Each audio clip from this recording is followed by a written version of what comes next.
Hello my dear friends, कैसे हैं आप सब। मैं होप करता हूँ आप सब बहुत अच्छे होंगे, अपने घरों में सेफ होंगे, आपकी पढ़ाई भी अच्छी चल रही होगी।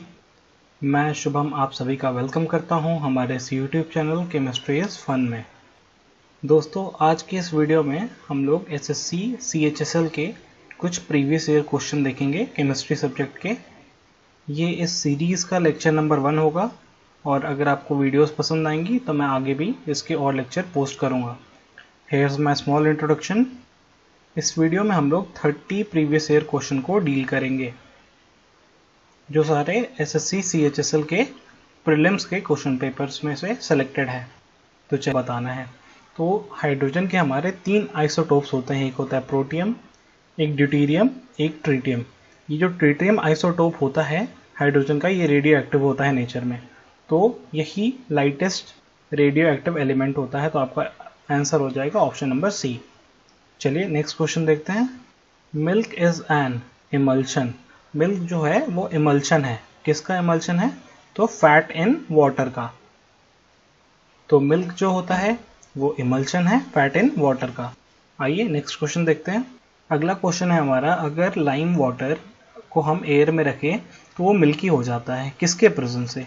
तो यहाँ जो केमिकल रिएक्शन इन्वॉल्व होगी, जब लाइम वाटर कार्बन डाइऑक्साइड के साथ रिएक्ट करता है तो वो कैल्शियम कार्बोनेट फॉर्म करता है जो मिल्की होता है अपीयरेंस में। इसीलिए हम कहते हैं CO2 gas turns lime water milky. तो ये कार्बन डाइऑक्साइड गैस के कारण ये मिल्की होता है। तो यहाँ ऑप्शन नंबर ए आपका सही आंसर होगा। नेक्स्ट क्वेश्चन में आपसे पूछा है, मास नंबर किसी न्यूक्लियस का always less than its atomic number, always more than its atomic number, always equal to atomic number, या sometime equal and sometime more. तो देखिए, मास नंबर जो होता है वो नंबर ऑफ प्रोटॉन और नंबर ऑफ न्यूट्रॉन का सम होता है, या फिर नंबर ऑफ प्रोटॉन को हम लोग एटॉमिक नंबर भी बोलते हैं। अगर बाकी सारे एलिमेंट के केस में देखें तो मास नंबर हमेशा एटॉमिक नंबर से बड़ा आएगा क्योंकि उनके पास कुछ ना कुछ न्यूट्रॉन होते हैं। बट अगर हम हाइड्रोजन एटम की बात करें तो उसमें न्यूट्रॉन नहीं होते, तो जिसका मास नंबर एटॉमिक नंबर के बराबर होता है। इसीलिए हम यहाँ पे ऑप्शन नंबर डी को अपना आंसर सेलेक्ट करेंगे। नेक्स्ट क्वेश्चन में हमसे पूछा है, वाटर और अल्कोहल के सॉल्यूशन को हम या मिक्सचर को हम कैसे सेपरेट करेंगे? तो जो बॉइलिंग पॉइंट ऑफ वाटर और बॉइलिंग पॉइंट ऑफ अल्कोहल है वो दोनों अलग अलग हैं और water and alcohol miscible liquid है। ठीक, बॉइलिंग पॉइंट ऑफ वाटर होता है 100 degree Celsius, boiling point of alcohol होता है 78 डिग्री सेल्सियस। तो जब भी दो मिसिबल लिक्विड का बॉइलिंग पॉइंट अलग अलग होता है तो हम उन्हें डिस्टिलेशन से सेपरेट आउट कर लेते हैं। Option number D will be correct answer. Next question में हमसे इथाइन गैस का रिएक्शन सिल्वर नाइट्रेट से पूछा है और वो कौन सी प्रॉपर्टी शो करेगा। तो यहाँ पे आप इक्वेशन देखिए, ये एसिटिलीन बोलिए या इथाइन बोलिए एक ही बात है। और इसका रिएक्शन हमने करा है सिल्वर नाइट्रेट से। इसने सिल्वर कार्बाइड दिया और nitric acid as a product दिया। तो यहाँ जो H एटम थे इथाइन में, ये रिप्लेस हो गए सिल्वर एटम से। तो जब भी H एटम लिबरेट होंगे तो वो एसिडिक प्रॉपर्टी शो करेगा। चलिए नेक्स्ट क्वेश्चन देखते हैं। एक एटम है जिसका एटॉमिक नंबर 17 है और मास नंबर 36 है। हमें उसमें नंबर ऑफ न्यूट्रॉन्स को फाइंड करना है। तो जैसा कि मैंने आपको पहले भी बताया था, जो मास नंबर होता है वो एटॉमिक नंबर और नंबर ऑफ न्यूट्रॉन का सम होता है। चलिए अब इस इक्वेशन में वैल्यू पुट कर दीजिए। 36 आपका मास नंबर है, 17 आपका एटॉमिक नंबर और नंबर ऑफ न्यूट्रॉन हमें फाइंड करना है। तो n इक्वल टू 36 माइनस 17, तो 19 हमारा करेक्ट आंसर होगा। नेक्स्ट क्वेश्चन हमारा, जो ब्रीथ एनालाइजर्स होते हैं जो पुलिस के द्वारा यूज़ होता है टेस्ट करने के लिए, कोई ड्रिंक एंड ड्राइव तो नहीं कर रहा, वो कैसे वर्क करता है, किस केमिकल बेसिस पे वो वर्क करता है? तो वो जो इसका वर्किंग प्रोसेस होता है, जो वर्किंग प्रिंसिपल होता है, ये change in colour of potassium dichromate होता है। K2Cr2O7 का कलर चेंज करता है एंड जो रिएक्शन होता है वो एक एसिड बेस रिएक्शन होता है। तो हमारा ऑप्शन नंबर बी आंसर होगा। मर्करी थर्मोमीटर किसने इन्वेंट किया था? तो इनका नाम था डैनियल जी फ़ारेनहाइट। इनके नाम पे ही हम एक टेम्परेचर की यूनिट भी जानते हैं जिनको हम फ़ारेनहाइट भी बोलते हैं, डिग्री फ़ारेनहाइट। साइंटिस्ट का नाम था डैनियल जी फ़ारेनहाइट और ये रिलेशन होता है सेल्सियस और फ़ारेनहाइट यूनिट के बीच। Only two metal that are non silver in colour.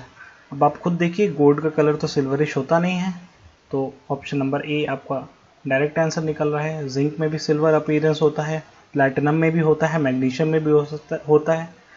ये सब सिल्वरी अपीयरेंस देते हैं, लेकिन गोल्ड की एक अपनी चमक होती है येलोइश।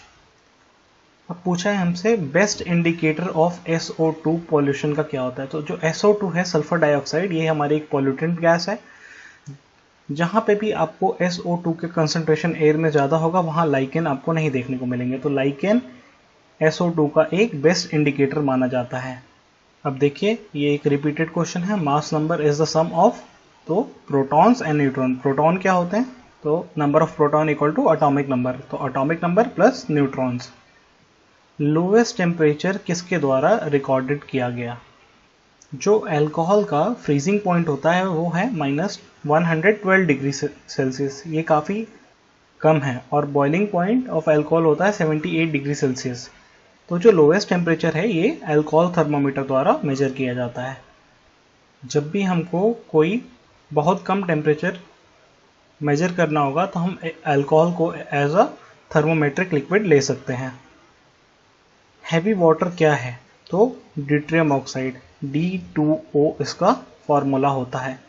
तो आपका ऑप्शन नंबर सी।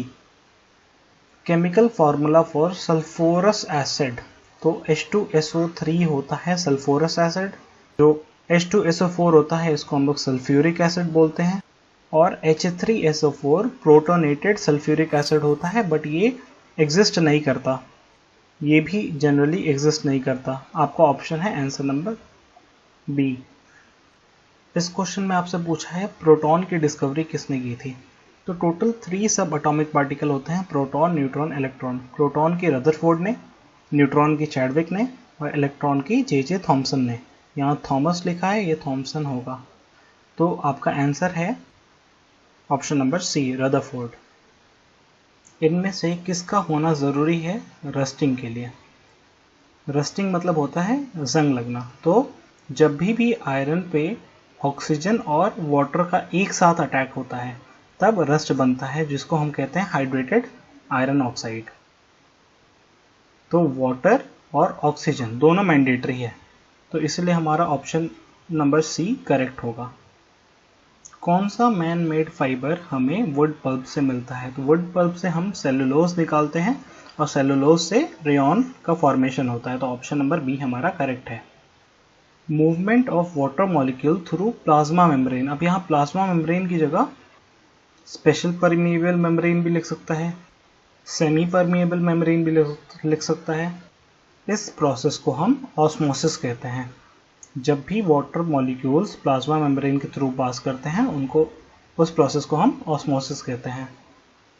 हाइपो नाम का एक सब्सटेंस होता है जो फोटोग्राफी में यूज होता है, इसका केमिकल नेम बताना है हमको। हाइपो को हम लोग फोटोग्राफी फिक्सर भी कहते हैं, जो सोडियम थायोसल्फेट होता है, तो हमारा option number A is correct. इनमें से किस मेटल का मेल्टिंग पॉइंट सबसे कम है। तो देखिए कॉपर का सबसे ज़्यादा है और मरकरी का सबसे कम। यही रीज़न है कि मरकरी रूम टेम्परेचर पे लिक्विड होती है, तो यहाँ हमारा ऑप्शन नंबर सी करेक्ट है।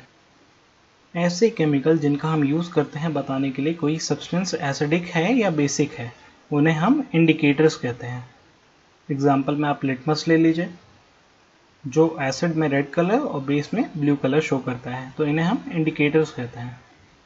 ये क्वेश्चन एसएससी का फेवरेट है, ये काफ़ी बार रिपीट हुआ है। Option number D is correct.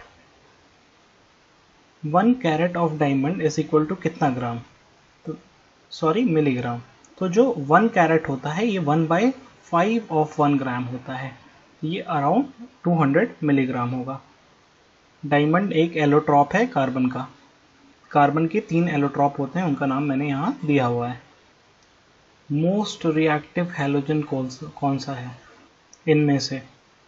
Fluorine अपने स्मॉल साइज और हायर इलेक्ट्रोनेगेटिव होने के कारण सबसे ज़्यादा रिएक्टिव हैलोजन है।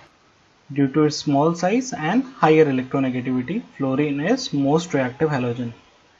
Option number A is correct.